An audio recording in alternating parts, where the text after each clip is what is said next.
Hello everyone, good morning, welcome to our new vlog. કેમ છો બધા?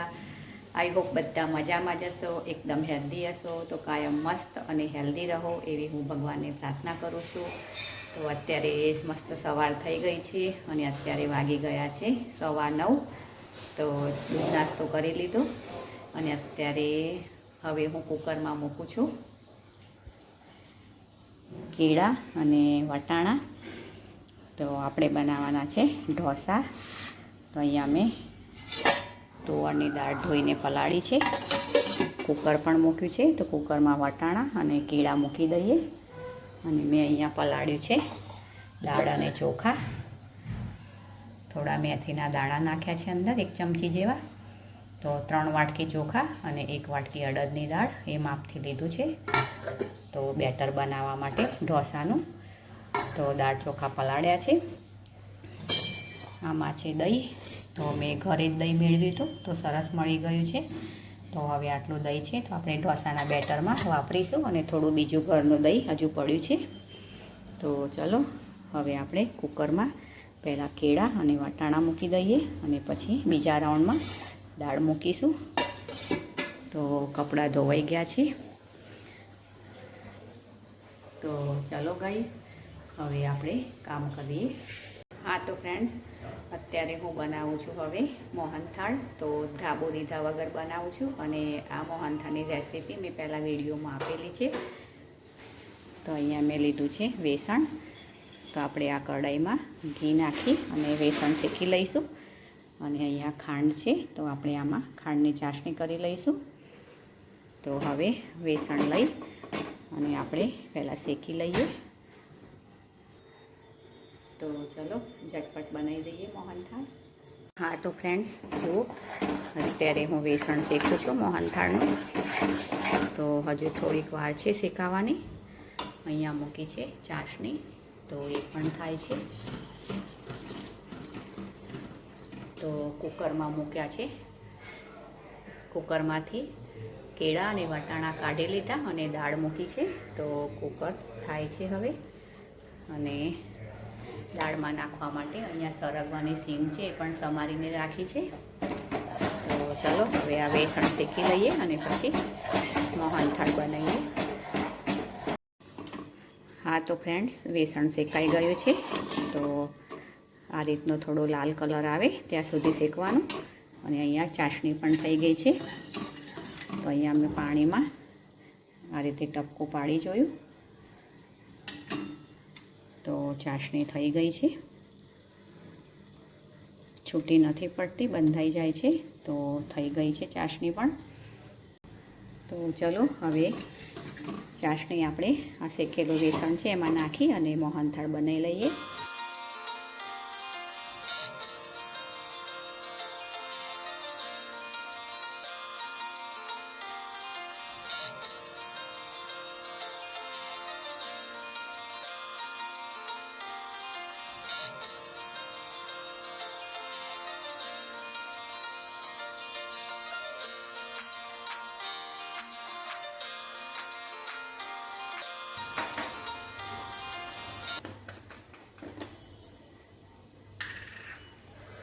થોડું અંદર નાખીશું આપણે એલચી પાવડર.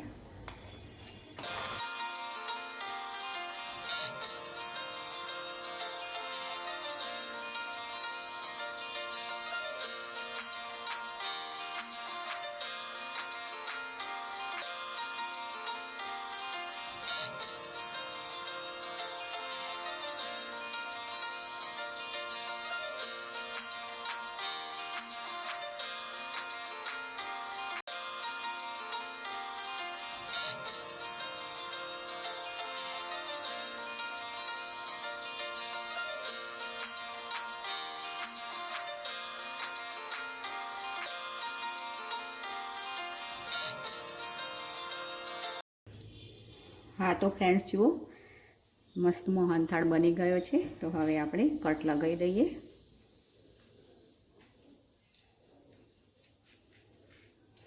આ થોડુંક મેં પાછળથી આમાં નાખ્યો એટલે એવું થઈ ગયું.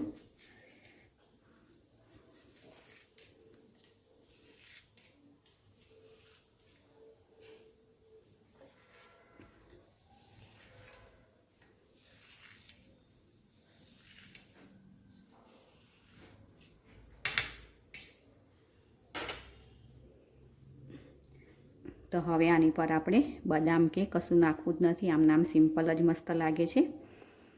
તો જુઓ મસ્ત મોહનથાળ બની ગયો છે. થોડો ઠંડો પડે એટલે આપણે પછી એમાંથી પીસ કાઢીએ કેવો બન્યો છે એ જોવા માટે, અને ઠંડો પડે પછી ડબ્બામાં ભરીશું. હા તો ગાઈઝ, મોહનથાળના પીસ કરી લીધા છે. તો બહુ મસ્ત બન્યો છે મોહનથાળ. તો જુઓ એકદમ સોફ્ટ અને મસ્ત બન્યો છે. ટેસ્ટ તો ચલો હવે ચાખીએ ટેસ્ટમાં કેવો બન્યો છે. ટેસ્ટ કરીએ. બહુ જ મસ્ત બન્યો છે, એકદમ સોફ્ટ અને ટેસ્ટમાં પણ, અને ખાંડ પણ એકદમ માપની છે. તો ચલો હવે એક ડબ્બામાં ભર્યો છે તો બીજા ડબ્બામાં પણ ભરી લઈએ. હા તો ફ્રેન્ડ્સ, અહીંયા ઢોસાનું બેટર રેડી કર્યું છે. તો હજુ થોડું પાણી નાખી અને ઢીલું કરવું પડશે. અહીંયા સાંભાર પણ રેડી છે. તો અત્યારે સવારમાં જ બનાવ્યા છે ઢોસા, તો સાંજે પણ ઢોસા જ જમીશું, કારણ કે પૃષ્ટિને ઢોસા ખાવા હતા એટલે સવાર સાંજ 2 ટાઈમના બનાવી દીધા. તો સાંભાર પણ સરસ થઈ ગયો છે, મસ્ત સ્મેલ આવે છે સાંભારમાંથી. અહીંયા છે કેળા અને વટાણાનો મસાલો. તો મસાલો પણ તૈયાર છે, અંદર ધાણા અને ફુદીનો નાખ્યો છે સમારીને. હા તો ફ્રેન્ડ્સ, ચલો હવે પૃષ્ટિ બેઠી છે ઢોસા ઉતારવા. તો ગરમ ગરમ ઢોસા જમી લઈએ.